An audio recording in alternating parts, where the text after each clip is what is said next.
Hey guys, I just want to make this quick video. If your game is unlocked for the Miyoo Mini Plus, I just saw this like already post and I just want to share it with you.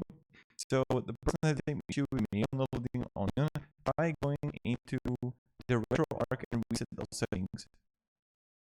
And okay, so in the menu, where you see the clock function and all the update option, you will see the track option. Click it and you will see the reset setting option towards the bottom. If this is try to find a previous version of it instead.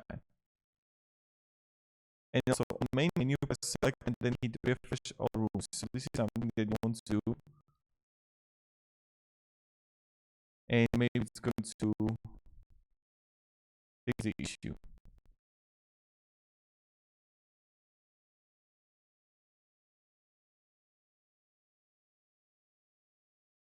Also, it's with like importing only on zip before transferring instead of dragging the files from zip to 7-zip.